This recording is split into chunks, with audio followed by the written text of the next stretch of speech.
Hey, how's it going, guys? Domino Paris 21 here, and back with yet another deck profile for you all.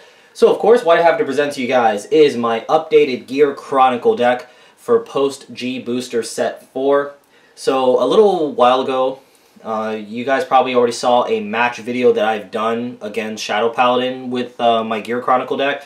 And definitely made some changes since then, because at the time when I was actually recording that match, I was still tinkering around with a few other build choices. So definitely did a lot of discussion with a few other fellow Gear Chronicle players that I know. And finally came down to this build, which I really found it to be testing perfectly so far. So as far as Gear Chronicle is concerned now, once again, just kind of like how G Booster Set 2 was for them, they didn't necessarily get the highest quantity of cards, but they got just a few of the right cards to really further enhance the deck itself on how they play. And this set is definitely no exception. Of course, you do have it in the form of Nextage. Definitely easy, being one of the best strides in the game, and just a very powerful card, giving Gear Chronicle a nice, ideal finisher late game. That I felt that it was something kind of missing from Gear Chronicles. Although I still think that Ragnarok and Fate Rider are still very effective cards, Nextage is definitely not as situational, seeing that he doesn't necessarily have to rely on a certain game state to set up for yourself. Just, him himself can definitely carry out the rest of your games a lot of times, especially with my testing. So without further ado, let's actually get started. So, excuse me, Urza and Karumi. So for starters, of course, we're going to still be sticking with the Gunner Gear Draco Kid. I still really think that this is going to be the best starter to play for the clan, just because of the sake of the consistency of always having stride options for you. Now, I know, I think his name is Gearhawk or Gear Falcon. Just the regular Grade 3 Searcher is another option that players like to do, but I just like the Gunner Gear because, one, he's a 5K, which, as I said in previous deck profiles, is actually really huge because damage is so valued against your opponent that you really don't want to give them any opportunity to potentially no-pass you with 10k within the first few turns, because that's just missed opportunities on damage. So the 5k really does make the difference. And again, after you do your first stride with your chrono, it's very important that you still continue to have fodder or ways to continue striding, since this is a pretty stride-reliant deck. So obviously after you do your first stride, if you have no other strides in hand, then I just like the guaranteed Grade 3 search so that I can get a stride enabler to hand. So that's the main reason why I still continue playing him, because I definitely was in a lot of situations where I couldn't even stride after I do the first stride. So that's very important, and most importantly, if he ends up not being useful in terms of using his skill, that's where Fate Rider comes in. So you can just basically, I guess, time leap it now. So you could just send it to the deck and just make him a useful Grade 1, which there are definitely a few nice Grade 1s to tutor into. So yeah, definitely best starter to play for the deck. Now, Grade 3s should be pretty straightforward, since this is going to be as focused on Chronodragon as much as ever. So yep, 4 Chronodragon. Definitely finally got my hands on a sign rare. I may actually try to get 3 more since they're coming down in price. But yep, 4 of him. And then 4 of the new card from BTO4, or G Booster 4, Bali. I thought it was Bailiff at first. I still like to call him Bailiff, but yes. So he just basically just guarantees your Chronodragon, of course, since you rely on him being your Vanguard. So he just helps with the consistency for that. And what I like also is that he actually has a rearguard ability. So while he's in rearguard and he hits your opponent's Vanguard, counter blast 1, you can send one of their front row rearguards. So it's pretty nice. I actually caught some opponents by surprise because they let it hit and they didn't realize that he has a rearguard ability. So it's definitely pretty cool, pretty funny to do that. But yeah, just useful Grade 3 if it's called to the rearguard, and on top of that, just mainly gets you your Chronodragon consistently. So that's very, very important. Next up for Grade 2s.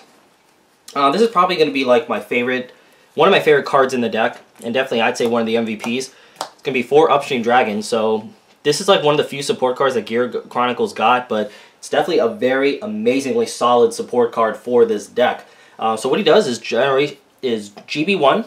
When he attacks the Vanguard, you can give him plus 4k power. When you do, at the end of the battle, you send them to the deck, and then you search your deck for a grade 1 and call it to rest. So, of course, this does enhance the tutoring abilities this deck has gotten, and basically just extended its tutoring abilities on top of Fate Rider when Gear Chronicle got Fate Rider. So you guys already know, if you've seen my previous deck profiles, how much I love Fate Rider.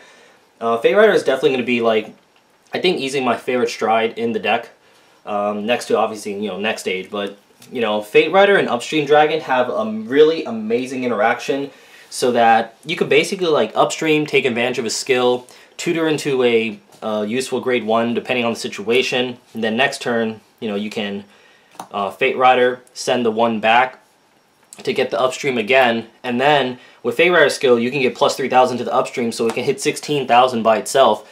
Or if you can double pump the upstream and the 7k booster, that's 26 column. So really nice. So you're able to easily achieve some nice numbers with the Fate Rider, and most importantly, again, you have some nice tutoring abilities, which in combination with some other cards, which you'll see in a bit, he could definitely open up some nice plays for the deck. Now, of course, we have the 4 Amber. Really like Amber still in the deck. And I remember I was tinkering around with other grade 2s, but I just definitely miss running the Amber at 4, just because he can definitely be such a threat to your opponent just for how efficient your counterblast management in this deck. You can essentially just get a skill off for free a lot of the times. Because a grade 1, of course, that you're going to see in this deck, that you should be aware of by now, is the Unflipper, the new Unflipper for Gears, which can unflip for free, which is nice as long as you have a Chronojet Vanguard. So obviously him with Amber gets you pretty much a free spin, or a free send, or whatever you want to call it nowadays. So basically, in combination with the upstream, you can easily do something like, you know, attack with upstream first, get the 1, and then you can Amber, and then obviously this is active, so then you can Amber for free. So that's a nice little interaction I like doing as well. But I'll get more into the grade 1 later when I get to it. But yeah, definitely I love the 4 Amber. And last but not least, for my grade 2s, you have your 3 Relic Master Dragon. So it's a card that I've slowly grown to appreciate a lot more now, especially now with Generation Break era and how everyone's finally settling in to, you know, the new strategies and such that you do now in this format or in this meta. I found Relic Master to be very, very useful. So if you guys aren't aware with how the format is, especially with Generation Break era, there's of course the grade 2 game that's going on, where, you know, players intentionally grade lock themselves at 2 for maybe a turn or so to stall out your stride abilities. And seeing that this deck itself is a pretty stride reliant deck, it's definitely a strategy that I do find my opponents doing against me a lot of the times. And sometimes I even find myself wanting to do that against my opponents to stall their strides out a turn or two, because maybe I didn't open up an amazing hand, or I opened up pretty slow.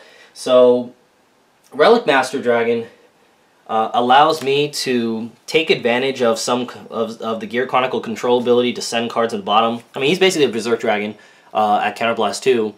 So it just allows you to fight back at the grade 2 game if someone wants to rush you. Because a lot of times, especially if your opponent wants to, you know, play the grade 2 game, they may call extra units, try to rush you down a bit, and then Relic Master can just punish them. So you can maybe take out a booster they call from their hand, and then just call down your field, and then start wailing on their front row. And then at that point, they end up usually taking a pretty heavy minus from that kind of turn, and I definitely swinged a lot of momentum in my favor doing so. Also as well, it punishes your opponent from doing the grade 2 game as well, because if my opponent, like, if I'm being forced, like, let's say my opponent goes first, and ideally, if my opponent goes first, they're supposed to be riding grade 3 first, but a lot of times, knowing what my deck is, my opponents will stay at grade 2 and force me to ride grade 3 first, which I'm okay with that. So then I'll ride my grade 3 first, and then I'll just still Relic Master to take advantage of the skill. And then obviously, you know, I'll use Relic Master, snipe out a rear guard, and then I just, you know, attack like normal. If my opponent come in any front row units, then I'm going to attack them. So essentially, by my opponent gray locking themselves one time, they missed out on a potential twin drive, so that's technically like a -1 they gave to themselves. And then Relic Master added more to that, so it's a -2 for themselves. Not to mention anything extra if they called any other front row rear guards that you're going to definitely attack to get rid of. So I definitely swung a lot of advantage in my favor just by doing so. And it definitely put my opponent in a tight spot. And although the Counterblast 2 can seem very costly at first, like I said, with the resource management this deck got, especially with the free unflipper I showed you guys earlier, I mean, this is honestly fine, and I only run it as a 3-of anyway. I was actually thinking of bumping this up to 4, just so I could see it more often, so that's definitely an option I may actually go about in the near future. But yeah, definitely I love the Relic Master Dragon. I think it's very important just to have cards, to have access to cards in your deck that can activate before GB1 because of the Grade 2 game. Next for Grade 1s, just get these out of the way. 4G Perfect Guards, more important now than ever for the unflipping. And honestly, I don't know. I still like these a lot. And of course for the Grade 1s, your 4 unflippers. Oops, excuse me, that's not an unflipper. What am I doing, guys? 4 unflippers. So like I mentioned, it's a once per turn ability where if you have a Chronojet Vanguard, and you send one of your opponent's rear guards to the bottom of the deck, unflip 1. So of course the reason I run 4 is, like, especially when you face control matchups, which can be pretty common now, especially in this format. I end up like burning through all 4 of them because either they get retired, sent back in the mirror match, and I need to constantly keep drawing these or keep searching them. And like I said, in those matchups of control, I end up just burning through all 4 of them. So it's very important for me to have these, especially with the amount of counterblasting I do. So what's nice is if you essentially can have 2 on board and you use like a 1-cost skill to send like an Amber or Chronojet when you stride, you can just counterblast 1 and then you unflip 2, which is nice. So you kind of just gain yourself an extra counterblast. So that's really good. Now, a ruling that I would definitely want to remind players of, which I know can confuse some players when it comes to once per turn ability. Basically, with the once per turn ability, let's say for instance you have like 1 counterblast and like you have like all open counterblast and such. So when you actually send something to the bottom of the rear guard, no matter what, both of these will automatically trigger, whether you can unflip or you can't. Even if you can't unflip a damage, you don't have a damage to unflip, these are still triggered. So then later you can't, you know, unflip again. So that's just something that I want to make sure players are aware of, because there's definitely a bit of confusion that I've noticed with some players that was actually using this. So just definitely to keep in mind, something to keep in mind of. But yeah, this card is a 4-of. I think is a must, just for the resource management it gives to the deck. And you know, it's free. That's what I like, because Meshi is the Soul Blast 1, which you really need your soul. So I think that's a much better, more efficient unflipper for the deck. Then next, of course, you have your 4 Stride Enablers. I finally got my hands on 4 sign rares, so definitely thumbs up for that. But yeah, definitely gotta run the 4, nothing more to it than that.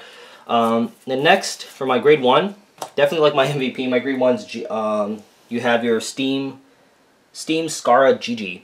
So she actually came straight from BG Booster 1, I believe, and she's just your Luckbird clone, so like when she plays on rear guard, Soul Blast 2, draw a card. Which is nice. So as you see, I'm not running the Silent Tom clones like the Steam Knight Poozier or Ishin or whatever, and since I don't run Meshi and I don't run Poozier, I don't have anything that uses Soul, so more than enough room to actually play her. So the way it would work is her interaction with Upstream Dragon. So you can easily just go like 2 ways to interact with it. So it works in conjunction with Fate Rider, of course, where you can either, if you have it in hand, you can stride into Fate Rider, use the Gigi, draw 1, and then Fate Rider it to get the Upstream Dragon.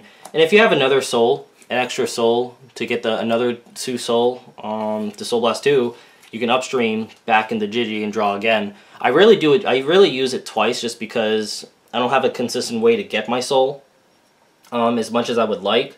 But I mean, once I use it one time, I think that's plenty enough because you can Fate Rider, go into upstream, and then go Gigi.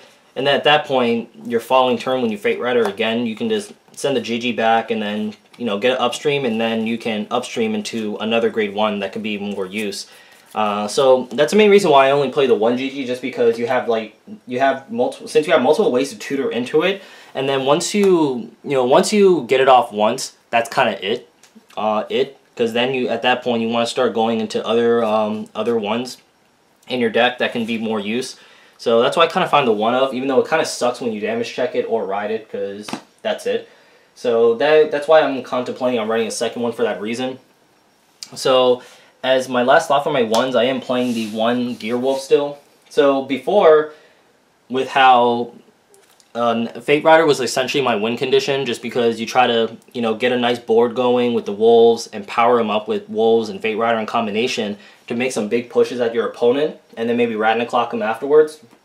That strategy is, while you can still kind of do it, especially with the upstream dragons, that's not really the focus of the deck now, which is why I don't really focus on the wolves. And honestly, you can even just cut this out around the second GG, and I'm not going to miss the wolves too much. But wolves still has good uses in the deck because, one, he still allows you to hit that 22 number with like Amber, for instance. Like when you have him on board in the rear guard corner, you can use Chronojet skill, and then have Amber, and then swing with Amber for 22, which is nice.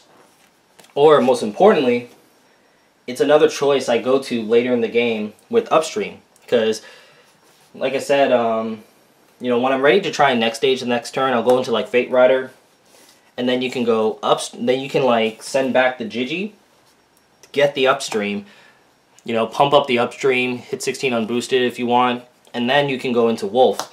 Because then at that point, when you make a push with next stage the following turn, obviously, you're going to send something with Chrono, and then this will be +3, so this will be a 10k booster, which is huge, because on the second attack of next stage, it allows you to hit 26 with Chronojet, which, as I discussed with some other friends, that 26 by itself, it's still a very big deal, because yes, while you can stack triggers on the booster, when you swing with next stage unboosted, that's just one less trigger you need to hit in order to hit, continue hitting the next tier numbers. So that's why I still have this as a 1 of, but like I said, since the focus is not really having 4 of these and going for a big field as much, he's more of the tech card in the deck, but he still has some nice versatile uses in the deck. I don't know if I'm saying that word correctly. I don't know. English is bad. Anyways, now moving on to my triggers. Of course, you have your 4 Heart Thump workers. Heart Thump workers, of course, has been like going up in price, but for good reason, just because of his combination with next stage. Because obviously, you swing with next stage, go into Chronojet, and then you just pump up the Chronojet and just make a big gigantic push at your opponent. So definitely important to run as a 4 of. Then of course I am running 6 more crits, so I'm running 10 crits total, along with 2 draws, 4 heal. So I am running 10 crits in the deck with 2 draws to 4 heal.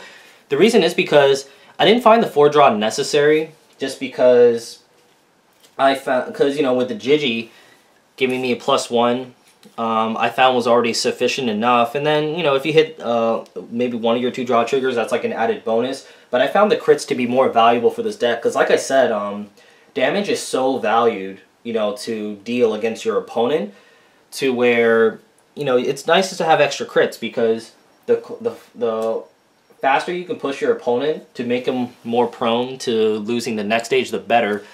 Because it's a lot more ideal when your opponent's at 5 versus 4.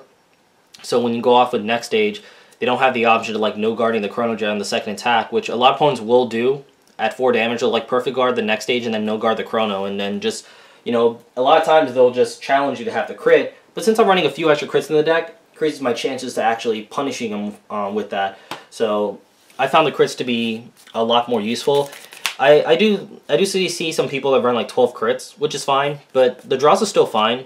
Like I said, just having a little bit of extra draw is fine, is good on top of GG, but most importantly, that +3 still very useful. So, you know, if you don't have the Wolf available to make to get a 10k booster, you can just put any 7 and 7 behind your Vanguard and just pump it up by 3. So I still found some uses for that. And the 2 is just fine because, you know, chances are I'll get it late game. If not, then whatever, it's not the end of the world. So that's pretty much it. I mean, you can even run 8 crit, 4 draw, 4 heal, or whatever. As long as you run something along those lines, I mean, you're fine. It's just really your preference at that point. Excuse me, guys. This fall weather is killing me. So, last but not least, you have the strides itself. So, of course, we have the main attraction, Chronojet Nextage. So, yeah, Nextage. For what he actually does, in case you guys don't know what he does, because I've been, like, explaining, talking about him, like, assuming you know what he does. So, at the end of the battle that he attacks, you counter bless 1, Persona Flip, and then D-Stride, and then obviously your Chrono is going to be restanding, and then your Chronojet Dragon is at G break 2 by then, so then he'll have the ability of your opponent cannot guard with grade 1s or higher from their hand. So yeah, next stage, obviously you still get the, oh yeah, and you have to discard 3. Excuse me guys, forgot about that part. So yeah, discard 3, counter bless 1, Persona Flip, D-Stride. And then you can attack a second time with Chronojet. So yes, you still get your triple drive and twin drive. So 5 drive checks in one turn is pretty powerful. So the basics of even like utilizing the next stage. Hopefully you have your 10k enabled Wolf behind it. You attack unboosted, hit for 26. Either your opponent drops 25 shields for 2 to pass, or they perfect guard, which most likely they'll perfect guard. Any triggers you hit, you can just stack on your Vanguard booster. And then when you attack the second time, it'll just be really powered up. And then, you know, obviously if you have like Heart Thump workers, you know, available to use, that's just an added, that's even better just to help try and just close out the game. So that's really what you do to make that push against your opponent. Now, a lot of people, of course, like to, you know, argue or debate about whether you should run 2 or 4. I run 4 just because usually your opponent can deal with the next stage the first time around. Because like sometimes if they're at 4, your next stage, they'll perfect guard, and then they'll just take the second hit on a Chronojet Dragon, which, you know, the argument that people will make is that if you run 2, then you wait till they're at 5, which is fine. But I just found myself in so many situations where I have to kind of make some kind of play to push momentum in my favor and just force out my opponent's hand, because maybe he developed a nice hand size, or maybe I had a little bit of a slow start, but maybe I was able to, a turn before, hit that 1 key crit to like put him at 4 to make up that damage.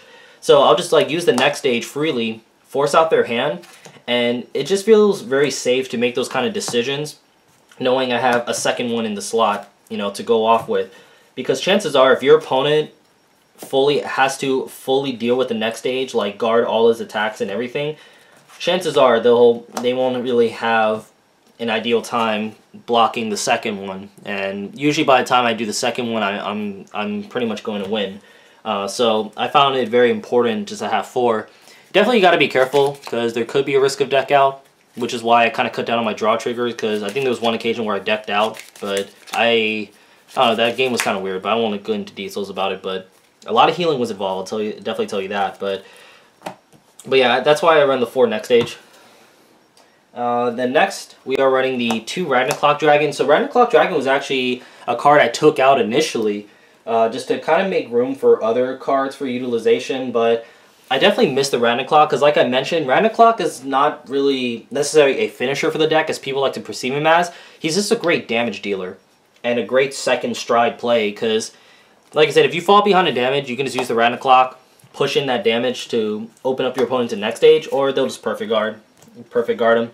But like what happens is, I am playing the 2 Fate Rider still, nothing else. So because I always first stride into Fate Rider usually all the time, and I like to have a second Fate Rider in the hole just so I can effectively you know, extend some tutoring abilities. But a lot of times, like, I'll Fate Rider first, send something, and then, well, I'll Fate Rider, do my thing, and then next turn, depending on the game state, usually my opponent may be at 3, I'll just, like, drop the Ragnarok, and then just challenge my opponent to have the perfect guard. Because if they have the perfect guard, great. I mean, I baited a perfect guard, but I'm challenging them to have the perfect guard. If they don't, I could potentially win right there, force them to take a risky gamble, or just bait out a lot of hand. Or chances are, they'll maybe no guard it if they can guard it. If I don't crit, even if I don't crit them, they'll most likely maybe go straight to 5, and then I can like next stage the following turn. So random clock just definitely brings some nice added pressure for that reason. Basically, this is all the strides I play. I don't play anything else. I tried other cards, but I don't know. I just find myself going to these cards more often. And although since you run like six of your strides Persona Flip, you are cutting down your number of times you can stride. But also at the same time, I mean, you don't have to stride every single turn. I think that's like a misconception that I think players need to break out of. Like, if you're already at G-Break 2, but like after 2 strides, then just attack normally with Chrono. Because your opponent can like perfect guard him easily, especially if you have a wolf behind him. And, you know, you can still attack normally because striding itself doesn't give you a plus anyway, as people would want to think. You can still attack normally, save your stride plays, and then, you know, then you can start, you know, going off later, because you can still take advantage of your other rear guard plays like upstreams, ambers, and such to still wear out your opponent. So that's just one thing I want to make that clear, because basically the order you go by is Fate Rider, because you can go into like Fate Rider, then Random Clock a lot of the times, depending on game state, like your opponent's damage count, and then you can even maybe go next stage depending, or Fate Rider, because Fate Rider by then will have a lot of face-up G units, so that you can just make a pumped-up field if you have it. Make another push with your opponent, and then you can like next stage them again. Or a lot of times you can go like Fate Rider Tutor, maybe next stage, bait out cards, and then maybe rag next stage. So I mean, there's definitely a certain pattern I go about for these, but it does require me to have 2 Fate Rider and a Ragnar Clock, so that's why I really don't have room to play any other strides, and I don't really find any uses in the other strides anyway for how this deck plays out for me. So yeah, there you have it, guys. That is pretty much the deck.